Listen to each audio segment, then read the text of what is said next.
Welcome, everyone, to another episode of SoulFull Sessions. I have with me today Victoria Lowell. This is a session around empowered worth and well-being, a captivating conversation about financial guidance and empowered planning. Welcome, Victoria. Hi, Molly. Thanks for having me. You are very welcome. So I'm going to tell the listeners a little bit about you. So Victoria is an international best-selling author of the book Empower Your Worth. It's available in both English and Spanish, as she is bilingual. She was born and raised in Florida, has always been passionate about entrepreneurial pursuits. That's a hard thing to say. Began her career in finance at UBS Financial Services, later transitioning to the role of financial advisor. Vicki ultimately became a certified divorce financial analyst and founded Empowered Worth, a platform to educate and support women to empower themselves in both their personal and financial lives. Vicki has also created an online membership covering money basics, insurance, and investments. She also works with people individually if you would prefer more personalized attention. And a few little fun facts about Vicki. She is a Leo sun, a Pisces moon, and an Aquarius rising. And Victoria is known for saying, "Remember, you are worthy," which totally ties into your soul purpose, it seems. So I like to spend just a short second on the signs. So being a Leo sun, it's a very big, bold personality. A Pisces moon means you're also very in tune with your inner world. And Aquarius rising is really about stepping into your mind and using your knowledge to in this case, empower other people. So I would say you are completely in alignment with your planets and your stars and, where you're meant to be in this world. So, and that's so funny because when you said that, I don't know if it matters, but my dad is a Pisces and my mom's an Aquarius. So I was just like, does that relate do your parents' signs relate to your signs at all? Sometimes, but so to give people a background in case, they're unfamiliar with this. So basically, what I asked Vicki for before our conversation today was, I asked her if she knew the answers to the sun, moon, and rising sign. She did not. So I said, well, let me have your birthday, your birth time, and your birthplace. And there are several websites you can go to where it will create your natal chart, which is basically the chart of your stars and planets at the moment you were born, your birth time, and the place. And so that's specific to you. However, there is an interplay with your parents as well. So there may be, and this is, I can't speak to the astrological correlation, but I can speak to the soul correlation as far as soul families are concerned. The likelihood is there is a reason, a bigger reason than we can understand and relate to as to why you have an overlap in some of the signs. It could be that, do you say your dad was Aquarius? Or is my Aquarius? Dad is a Pisces and my mom's an Aquarius. Okay, so your dad as a Pisces may have activated certain Pisces aspects of you emotionally, where your mom having the Aquarius may have activated a little bit more of the Aquarius aspects of you. Yes. But that doesn't necessarily mean there's a deeper underlying meaning. However, there could be. So I don't know if that completely answers your question, but. No, it does. It does. It's just, I was just so curious when you said that. I've always wanted to have one because I've always read my horoscope. Okay. And I've always been to what are the personality traits of a Leo and stuff like that, but I didn't know the whole components of it. So that was very interesting. Thank you. You're welcome. You're welcome. Well, and just so you know, those are kind of the big three, but you have, all the planets are in your chart, and each one has a different energy and a different meaning behind it. So at some point it might be worthy of having somebody give you a quick rundown of who you are from an astrological standpoint. Okay, so Vicki, I open every SoulFull session with the question, tell us about a recent experience that lit you up when you just knew it was your soul talking to you. You know what? I actually, I was giving this some thought, and there's actually been two. One recently, and I didn't realize it was my soul talking to me. I think I'm very intuitive and I get messages. And that's very last when I say that because I'm in finance and they're like, how does this correlate a woman who's in finances? But a couple of days ago, I just had this thing where it's a friend of mine, but we're not particularly close. I knew she was having some issue in her family. And I just had this almost like a compulsion that said to me, you have to reach out to her, you have to reach out to her, you have to reach out to her. I reach out and I immediately get a text back. Oh my God. So-and-so is in a really bad spot. I was just about to put an ask out for prayers. And I think that was somehow my spirit guiding me that said, you need to reach out right now and contact her and talk to her. With business, it's very different though. For business, I feel like I just recently had, I call them aha moments. And they're hard because I think that when you're on a business track, you have like a business plan, but then spirit comes in and gives you a message and you're like, that's going to deviate me from the track. So how do I deal with that? And I just recently had one and it was so timely because it happened before this whole COVID crisis. I've always had a podcast and I was like, do I take this? Like, how does this podcast fit in? I enjoy doing it a lot. But there's only so many hours in the day. How does it work? And I actually had somebody recommend, go to this podcasting summit. You're going to be, if you love it, you love it. If you don't, like whatever. So I made an investment, went to it and just realized while I was there, like, oh my God, I got to get my podcasting game to the next level. This is definitely an arena. It's going to make my business grow. It's going to make my books have a bigger reach. It was just like, but awesome. again, that's my soul, my spirit, everything talking to me at the same time. Right. Coming through different vehicles. It doesn't just come in. Because yes, you can be in meditation and have that moment of just stillness and receive what is in your heart and what's in your soul come out. But then it also comes through from other methods.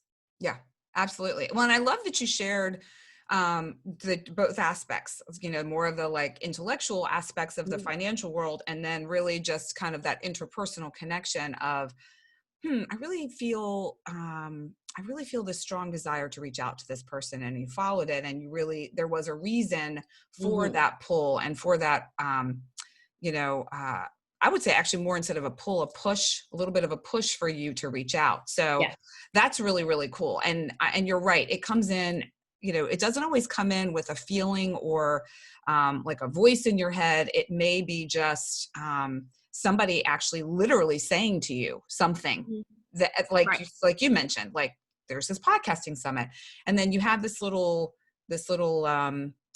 like a little sparkle, a little like something that opens up in you and you're like, wow, I often tell my clients, if you ever have a moment when you're talking to someone or something happens in your life and you go, that is something to pay attention to, because when something happens or you witness something or you hear something and it leaves you pondering, it leaves you still like curious, there's something deeper, there's something bigger in that. Pay attention to that, Yes. Trust your gut is what I tell people. Trust your gut. If something has made your gut go, that was interesting, then maybe it makes sense to explore it. I'm not saying jump off the ledge from right. Maybe you should explore it. Yeah, definitely. And that goes for me, that goes for every aspect of your life, including the financial sense. I'm a big believer at times that I have had many clients who have called and said, I'm in the car. In fact, I'm in the car. There's this car in front of me. It's the coolest car I've ever seen. The brand is not a brand I know. It's Tesla. And okay, I want to buy stock in that car. And they bought it really low. And it was just an instinct. They were driving around. She saw something. She said, something is telling me I need to invest in this vehicle. That's cool. Yeah. So follow your gut. At times, it's definitely going to guide you the right way. Yeah. Well, and I think all of us could use a little bit of guidance from our soul or from somebody, something else to help us in this financial world that we're in at the moment. Especially, there's a lot of talk about the unknown.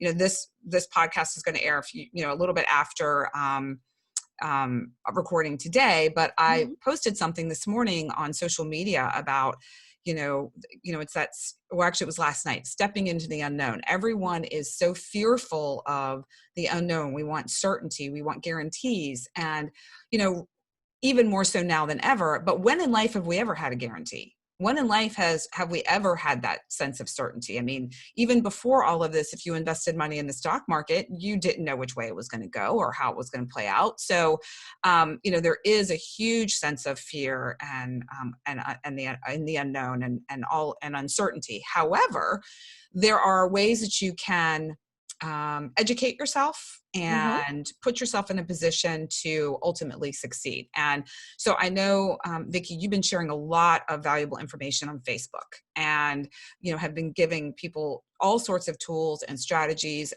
putting information out, different websites to go to, different Mm-hmm. platforms they can look at, which is so fantastic. I thank you for taking the time to do that. It's been So, really invaluable. Can you share your top 3 tips for the Soulful Sessions listeners regarding their best bets for their financial well-being at this time? And this could be in any okay. spectrum Yeah. of options. Okay. My first thing that I would tell everybody is now is not the time to make big, bold, brash moves. When it comes to your investments, your retirement planning, this is the time to hold the course. Like we said, there is a lot of uncertainty, and there's not one financial pundit out there, not one expert. You can watch MSNBC, you can watch CNBC, you can watch any of these shows, Bloomberg. None of these guys know when the market's going to hit bottom. No one knows when it's going to rebound. They don't know. Why? Because we're living in something that is completely outside of the realm of what anybody could have ever predicted. You couldn't model this if you wanted to. And the last time it happened was in 1918 with the Spanish flu. So the market was not the global marketplace that it is now. It is impossible to know how long this is going to go on from a financial standpoint. So I tell everybody, hold the course. If you've done some, good financial planning, which hopefully you have, then you're fine. And it will rebound.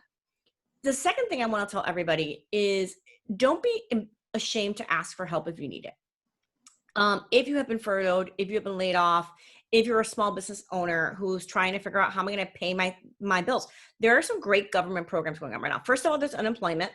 In Florida, it's been horrible. Unfortunately, our governors dropped the ball with the website, and there's been a lot of problems signing up for unemployment. But stay with it. If you haven't signed up as soon as you can. Other states, if you're in another state and do it. Sign up for unemployment. If you've been laid off, if you've been furloughed.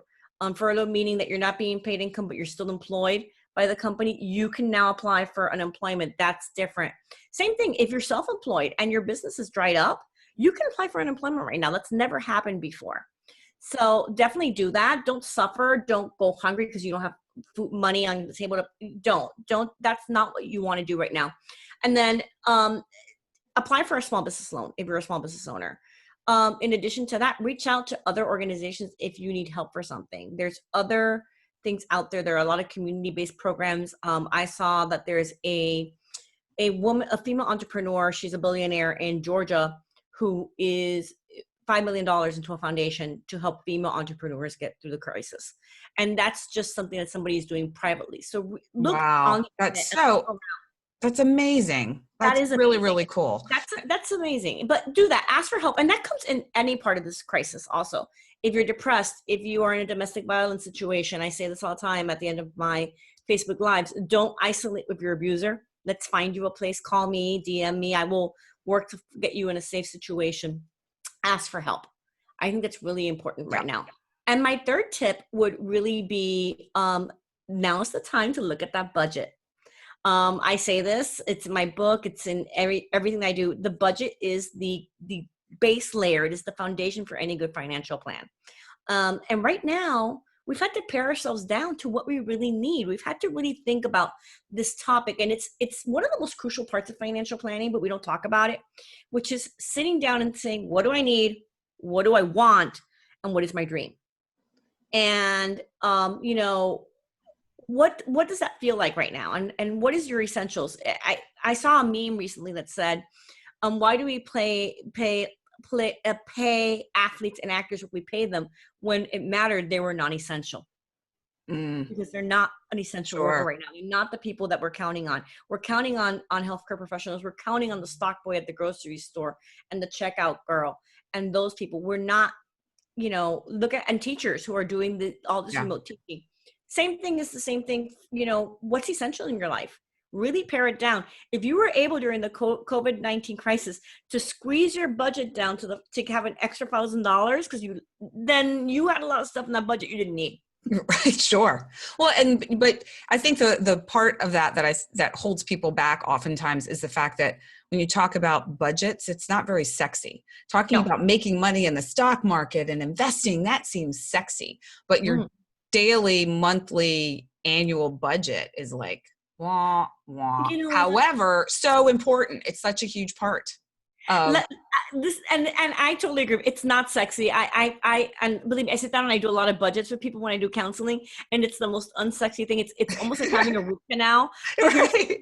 here's the thing: you have the root canal to fix the tooth because there's nothing sexy about being toothless. Well, there's nothing sexy about being broke, Mm-hmm. and you got to think about it the same way. Right. Yeah. Yes, this is not it's like having that colonoscopy. It's not a pleasurable thing. But doesn't it feel great when the doctor comes and tells you you're great, you're fine, go home? It's kind Yes. of do the budget. And by the way, the hardest budgeting thing is doing the first budget. After that, we're just tweaking. It's Right. not.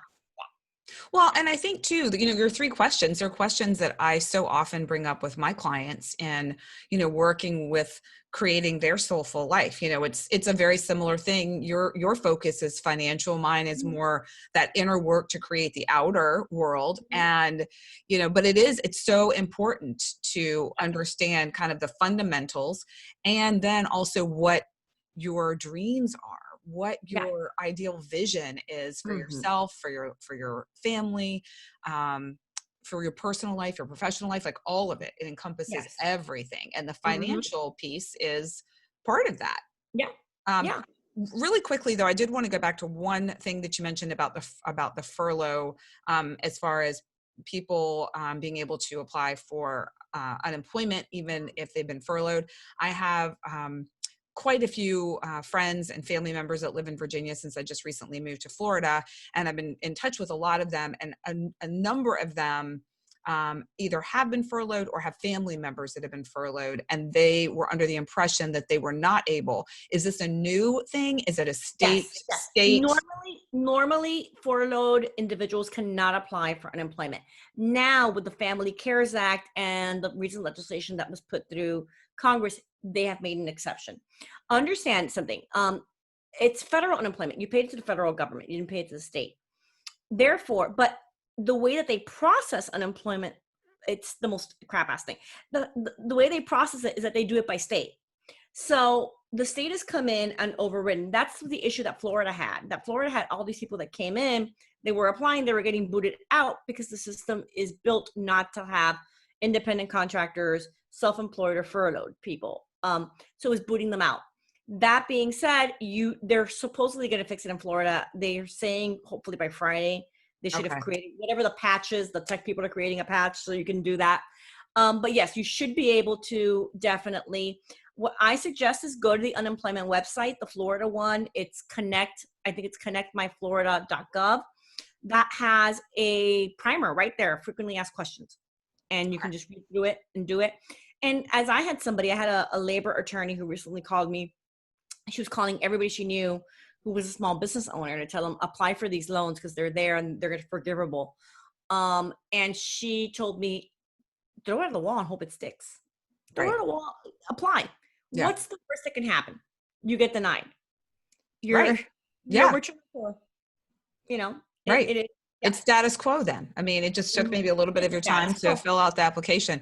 So I guess the essence of what you're saying here is because it's a federal mandate, but it does have to go through your state. It really will depend on your state and hopefully wherever the listeners may be within the United States anyway, they will, they'll be able to process it and hopefully their state is a little more together as far as this Right. preparation than Florida.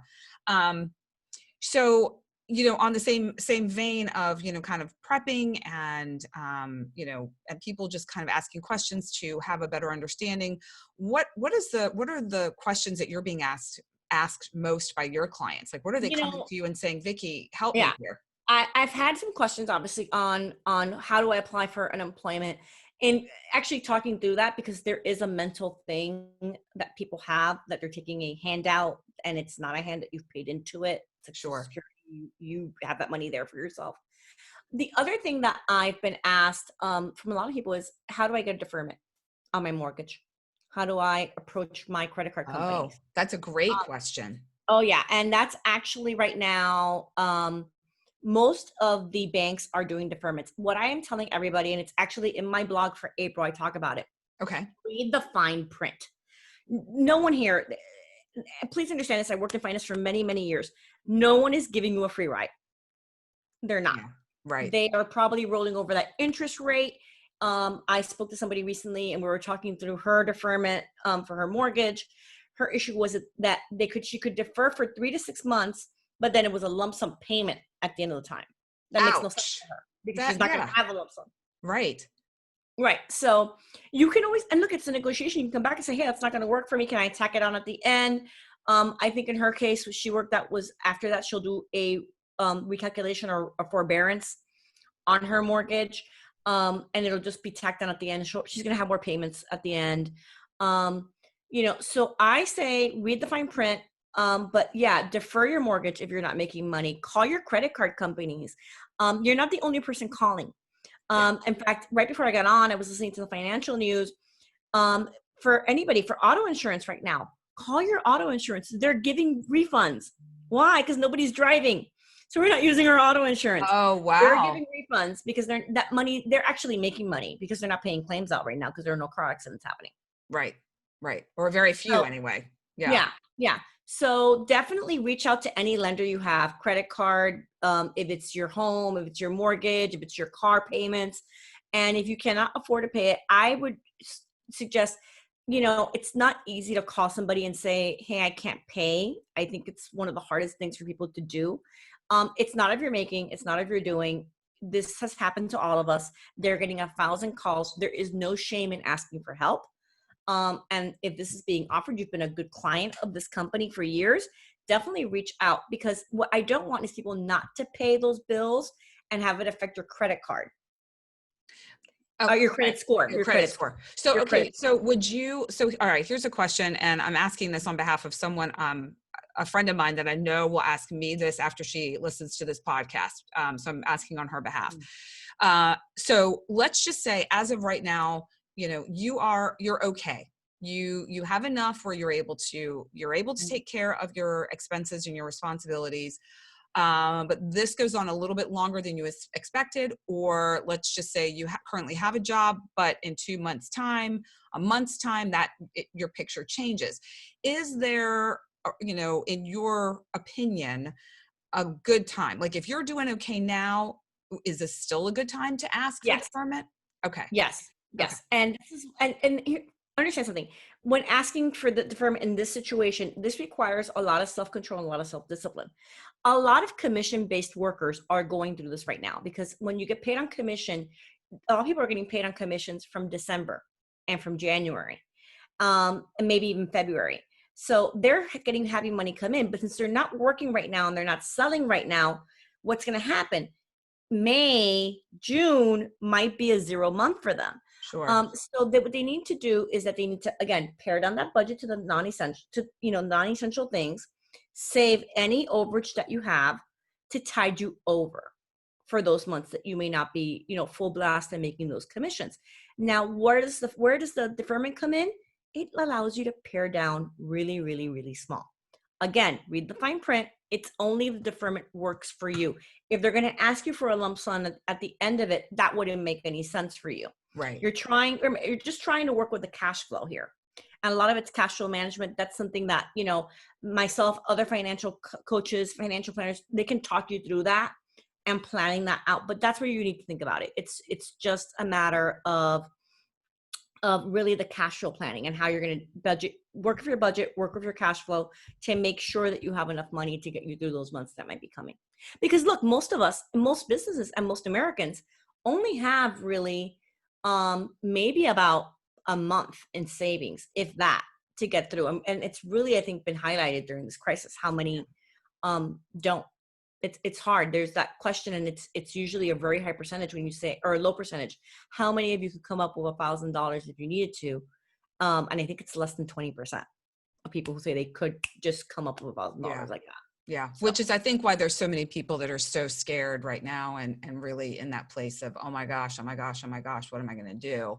yeah, Because, they realize they are in a bad way, especially if they've lost their job, yeah, on yeah. top of it all. So, And that's another thing. Another tip I want to give your listeners also. Right now, the Fed rate is almost at 0%. I think it's a 0.25 or almost zero. Refi. If you own a home and you have equity in the home, your home is that's cash that you're sitting on. Think about refining. If you don't qualify for anything else, if you know what, my notice X and unemployment's not going to get me there because it caps out. You're not going to get a federal check, because some of us are not going to get a check from the direct payments that they're doing. Then by all means, look at your house, see if you have equity in it, and refi. It's something to consider right now. okay. And Yeah. that lowers your payment. You can lower your payment when you refi because of the lower interest rate. Right. And that'll just, that'll add to your, monthly Exactly. money that you can keep. So, I mean, that's, Mhm. or pay for that credit card bill or that insurance bill or Exactly. whatever else, Exactly. especially when that comes up. Okay, I want to shift gears just slightly to your book, which I'm holding up because we will likely put this on video somewhere. But for those on the podcast where there is no video, Empower Your Worth: A Woman's Guide to Increasing Self-Worth and Net Worth. So I want to share just a little story about how Vicki and I met. So before I moved to South Florida, I was in town in November. So I came down once a month for a couple of months just to get things settled in and, take care of all of the stuff you have to take care of when you're moving from one state to another, which was the first time I'd ever done that. So it was already very daunting. So I decided, since I knew that this was going to be my new home and it was important that I put myself out there and meet some new people, I went to a WEX event, which is a women's empowerment event in Fort Lauderdale. And I was supposed to go with a girlfriend of mine. She ended up getting sick, and I thought, well, I'm just going to go by myself and see what happens, which I think in retrospect was such, again, I always say everything is perfect. It's always, it turns out the way it's meant to turn out for you. I'm so glad I did go by myself because it offered me the opportunity to walk around, to not have to, I don't want to say worry about my friend, but I could just focus on me. And I happened to walk by Vicki's booth that she had set up. She was selling her book. She was talking about her online platform, which we're going to discuss here in just a second. And I don't know, there was something about her messaging, about the book. And I thought, wow, I feel like we need to talk. So we had this conversation, we exchanged information. I reached out to her. And at the time I was legally separated from my not anymore husband. However, we were co-parenting and cohabitating, which was beautiful in so many ways, but did have some challenges involved with it. And that whole entire process and the subsequent time since I moved, I am writing a book about it called We to Me. And it's essentially a story of when you're a couple and you're in partnership with someone and you're married, and then you all of a sudden go from this duo, from this team to one person. What does that look like? How does that feel? How do you know it's time for you to jump out of the relationship? How do you know? And this is the biggest aspect that holds most women back. How do I know that I'm going to be okay financially? How do I know that, if you've been a stay-at-home mom, how am I going to make a living? If you have a college degree, or even if you don't, if you haven't worked in 20 years, then what the F are you doing? So I think at the time I realized that part of my book, part of my messaging was to discuss this, to ensure that women had the financial literacy in order to have the option to leave if that's something that is showing up for them in their life.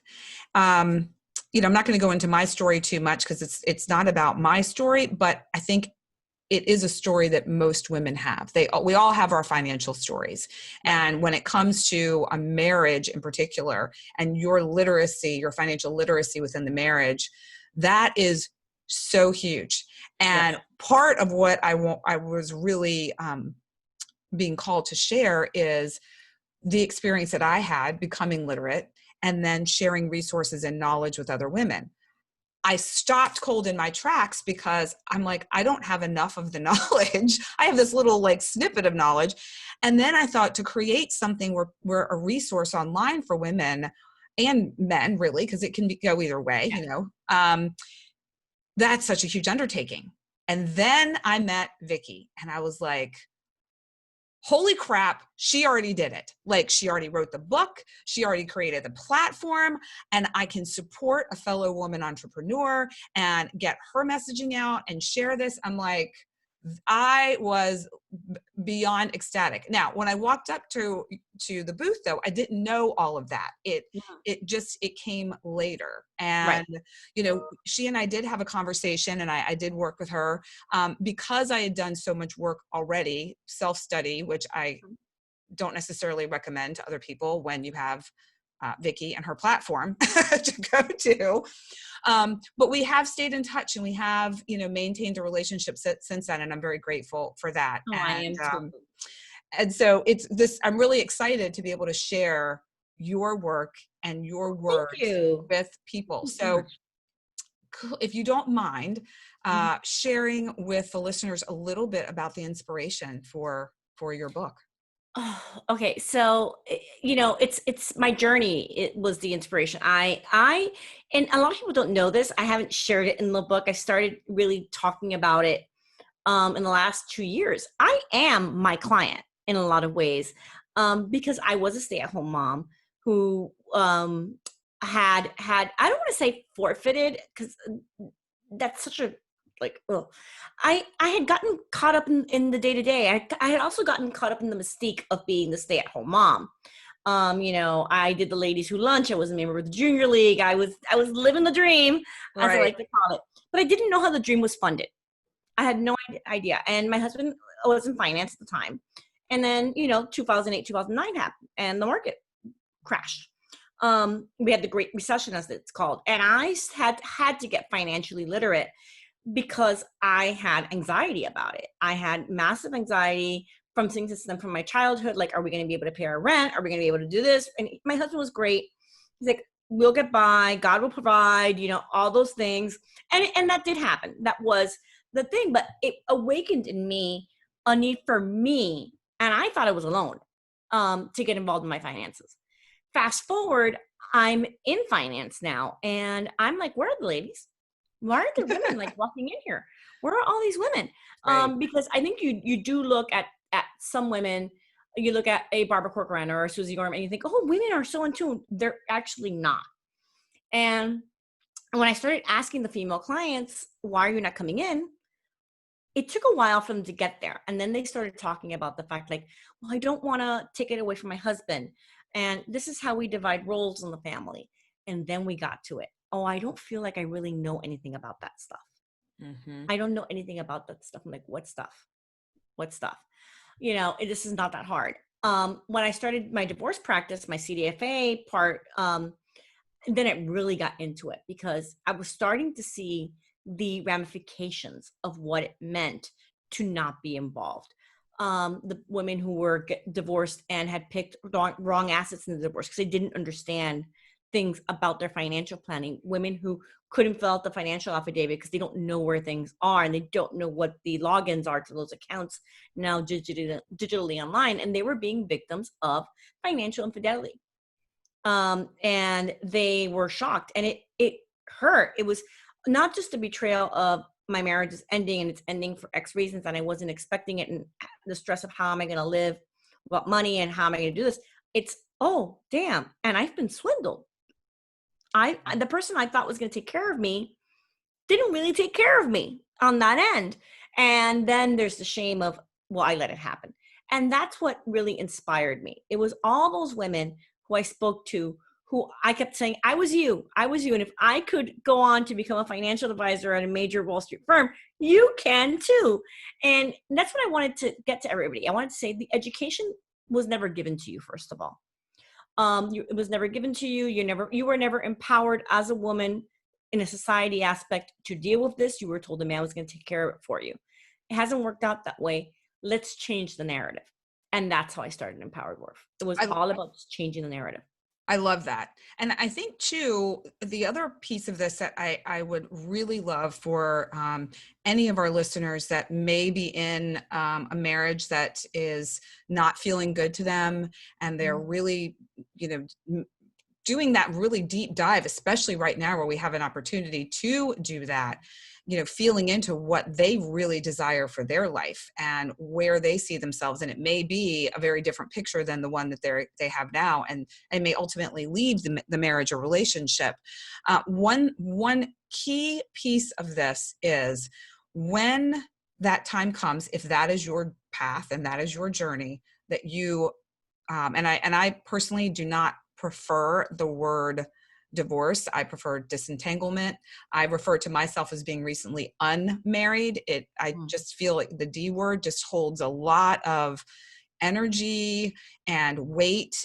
It just does not feel good to me. So just as people listen, if I refer to that in another way, disentanglement is essentially the same thing in my view.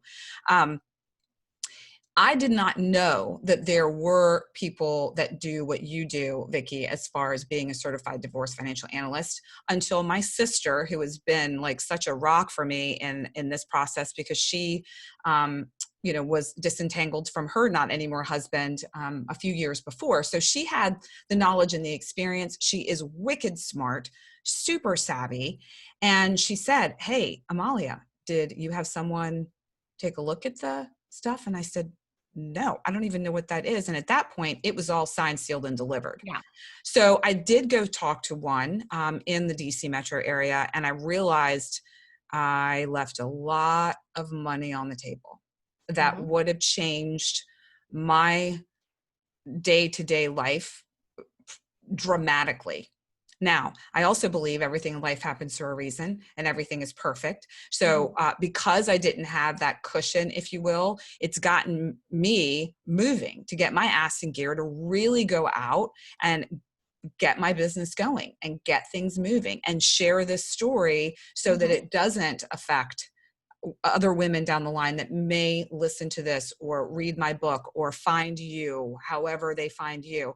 So from the standpoint of the certified divorce financial analyst, I know we discussed a little bit about what we're talking about. I'm going off course a bit, but can you just share, the basics of what that means to a woman who's looking to potentially leave a relationship? Yeah, it's a certification that not many people know exists, and I think it's one of the most powerful tools when you're going through the partnering or detanglement process. I really wish that people would bring us in. If you think you are having an impending divorce in your future, call a certified divorce financial analyst. We all, I do a free consult. It's on my website. And then from there you do pricing and all that. If you ever need to pull the trigger, but a free consult at times will just get you started on what you need to know. What we do is we basically are your financial advocate through the divorce process, is how I like to think about it. A divorce, a CDFA will help you fill out the financial affidavit. They're going to help you gather all the paperwork that you need from a financial standpoint. What is it that you need? How many statements should you have? How many credit card things should you have? They're also going to help you create a budget, because you're going to be going in for temporary spousal support. And that's why those financial affidavits are so important. Temporary spousal support, maybe, or trying to block paying it, quite frankly, because there are women who end up having to pay the spousal support. It's happening more and more as women rise, the corporate ladder and start businesses. So what we do is we really just get honest about the numbers. There is numbers don't lie. this is something I can say. There's no way to fix the numbers or do anything. Like a CDFA is not going to hide assets for you. They're not going to do anything like that. They're just going to help you understand what's there and what the value is of each asset. Because we are not looking for an equal divorce. Everybody says, oh, it's got to be 50-50. I go, you don't want 50-50. You don't want equal. You want equitable. You want to look at each one of those assets and look at them beyond the fact of what the number is, because there are assets that are fantastic. You get that asset and now you're like, oh man, I got X, X, X in the divorce. Yes, but you need X to live, and that asset is tied up and you can't access that money. Yeah. So in essence, you got zero in the divorce. That is a really powerful distinction. Yeah, the asset's not the asset you want. And that happens a lot to women with the house. I think the house is the main one that you hear. Women fight tooth and nail to keep the home, right? They get the home. A lot of times they get the mortgage with the home. They give up other assets that they needed, because what they needed was cash flow to be able to live, not the albatross of the house that is now too big, holds a ton of memories, not always good, that you are now going to have to not only pay for, but maintain and pay the taxes on and all this. And you didn't know that because you didn't know the numbers.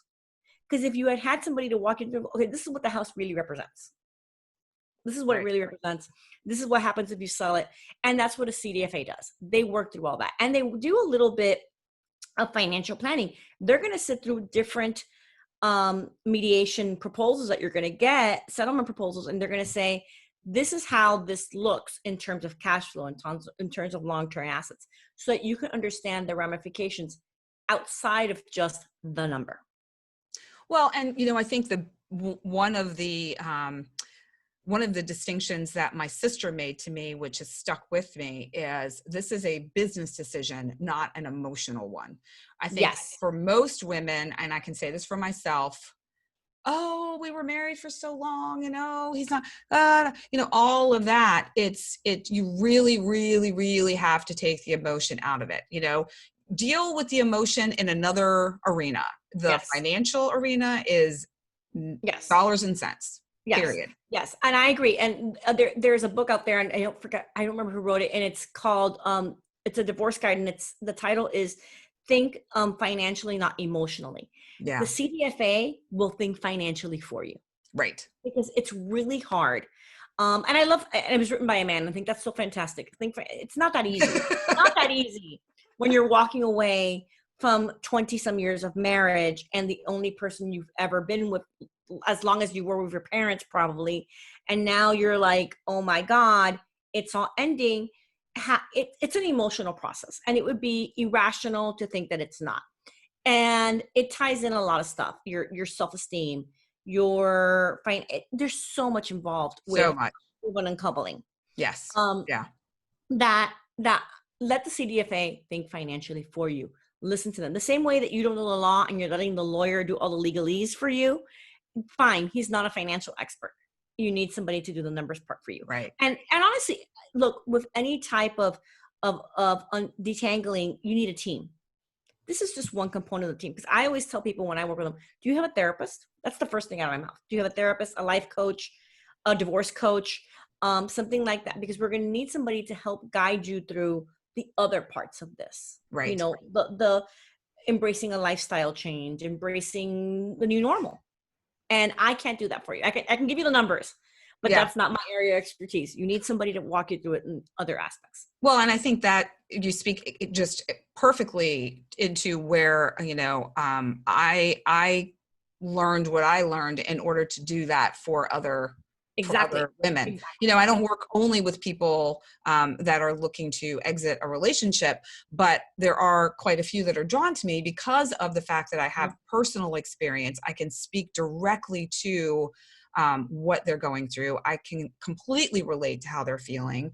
And, there's a sense of, when you're in that place, it's really painful. It's really difficult. And you really are looking for somebody that actually understands what the heck you're feeling, because it is probably one of the most traumatic experiences, if it's one that is meant to happen in your life, other than losing someone that you care deeply about, to death. I mean, you are grieving, the end of a relationship. You're it's a grieving process on so many different levels. And in some ways I don't want to say it's harder than losing someone that leaves the physical world.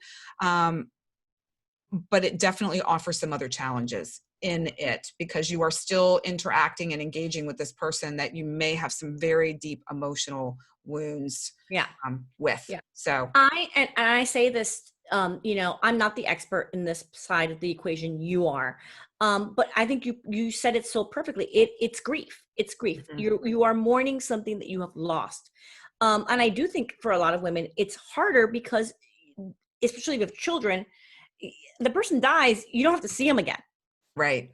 You can light a candle, you can pray, and it's not as personal as the hurt is at times in a divorce.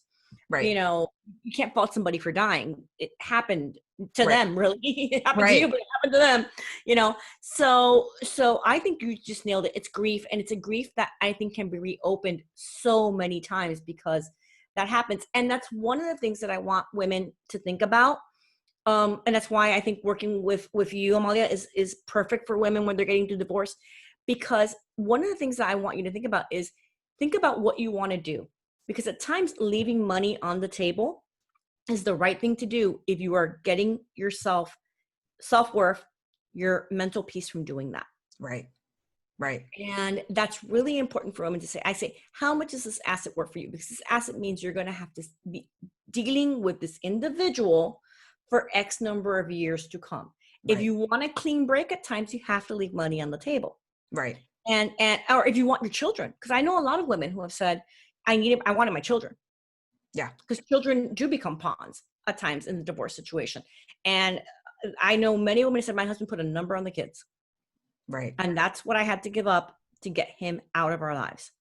Yeah. And, it's sad that happens. It's heartbreaking. Yeah. It's heartbreaking. Really is. It's heartbreaking. Yeah. And that's why it's important to work. Please, everybody's listening, call Amalia if you're going through this, because you need that support. You need somebody who's been through it, who can guide you through it emotionally. It's a lot. It is a lot. But I will say that every emotion, everything you experience, all of the weight of it, every moment of that, as shitty as it is a lesson for you. And all it does is make you stronger and smarter. And when you do ultimately come out on the other side, just like we are ultimately coming out on the other side of this COVID crisis, you are going to have a completely different outlook. You are going to be a person that you are proud to look at yourself in the mirror in the eye and say, you are incredible. You are amazing. Look how far you've come. Look at what you've done. Nicely done. Bravo, me, and there is no substitute for that. There really isn't. And I love my life. I love it. I love every aspect of it. I am so grateful for the experiences that I had. I'm so grateful to my not anymore husband for being a part of that, for allowing the experience of being a mom to 4 gorgeous kids to happen in my life. There's so much gratitude I have for the relationship, even though it didn't work out, even though there was money left out on the table, even though there were all these other aspects to it, which I'm not going to go into now. It's still a really, really beautiful experience if you can lean into it a little bit and realize, like most things, it's fleeting. It's not going to be that way forever. And this is an opportunity that you can take for yourself to empower yourself, which, hello, right there on the front of your book, to value you and to value the simple things in life, again, with like the budgeting, it's a simple but powerful tool and knowledge that you can have in order to support yourself.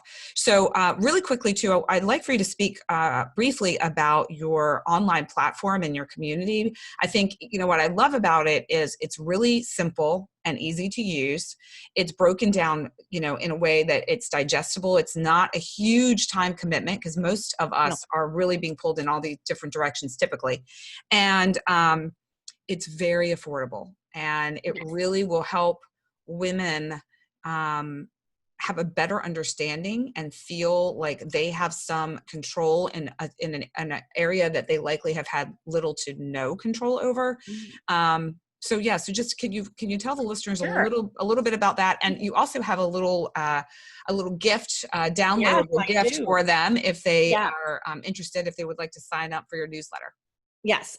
So this is where I really love what we created here. We started the Empowered Warfare. If you go on the website, you can become now a subscription member. And the reason we did a subscription is because we wanted to make it incredibly affordable for people. A lot of the financial platforms that you see out there, and there are some great, very worthy financial platforms out there. It's usually a very, very high fee for you to sign up to take a course. The course lasts X number of months or weeks. It's on their time frame. There might be some replay stuff, but after a little while, you no longer have access to it. With our subscription, you have access to everything as long as you are a member. It's really well priced. It's $9.99 a month, $110. If I'm correct, I don't have the pricing sheet in front of me. I'm pretty sure it's 110. Okay. If you do it annually. Why? Because if you're trying to figure out your life financially, you may not have $1,000 to plunk down on a course. Right. We wanted to make it really accessible. I have a big belief that education should be accessible. And we did that with the pricing. Obviously, if I could, I would do it all for free, but we have to charge a little bit to keep the lights going. Of course, yes. And then we divided the curriculum up, the base curriculum at the present moment, and we'll be adding to this as we grow. It starts with just simple cash management. And look, there are some modules that I told people you may not need. We do have a module on banking, on reading your statement, on credit cards. Some people may have that down and they don't need that. They don't want to hear about that.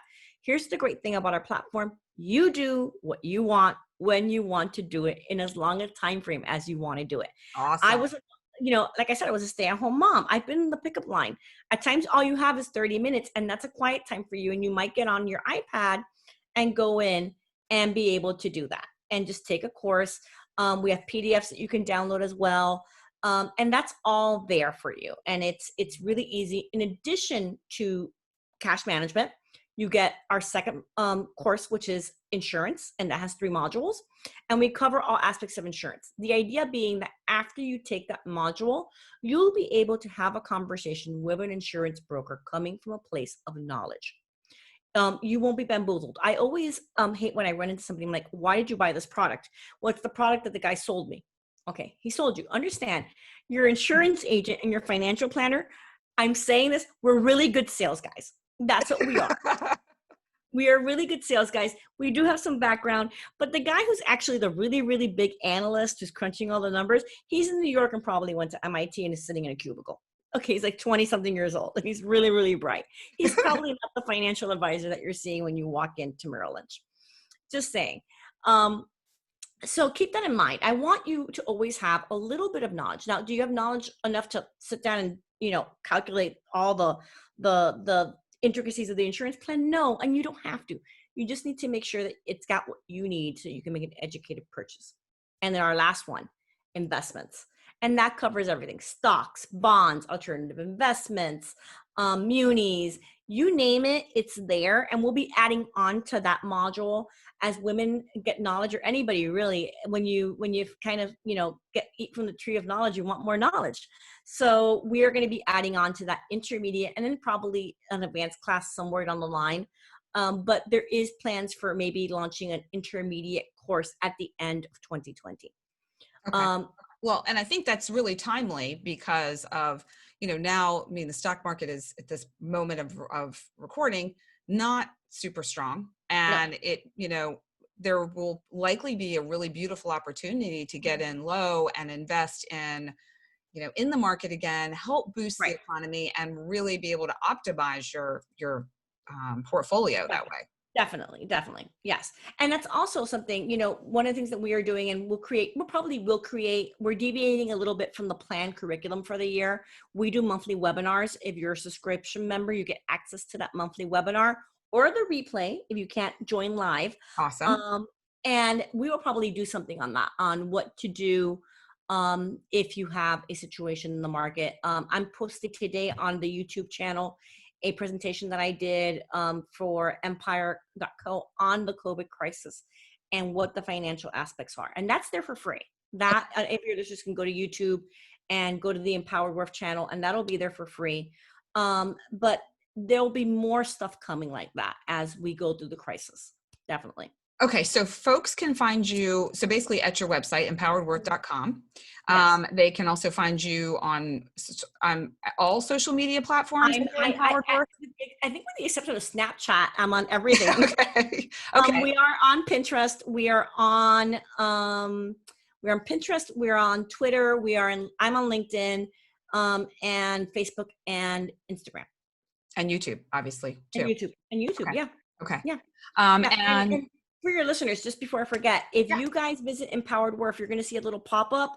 If you sign up for our mailing list, you'll get our blog once a month and any other specials or promotions that we do during the year. And you get a free download of one of the worksheets from the book. Perfect. I mean, that is awesome. Okay, so as we're wrapping up, I'm going to just close out with the soulful closeout question. I would also like to let everyone know I'm going to put all the information about Victoria, her book, where you can get her book. I'm assuming on Amazon. It's Amazon.com. And you can do it on Kindle, so you don't even have to worry about the cardboard and the box and the whole thing. Right now. Okay, there we go. Your reader. Immediate gratification. You know, you got to love that. So I'm going to put all the info in the show notes so people can easily find you and find your book and your products.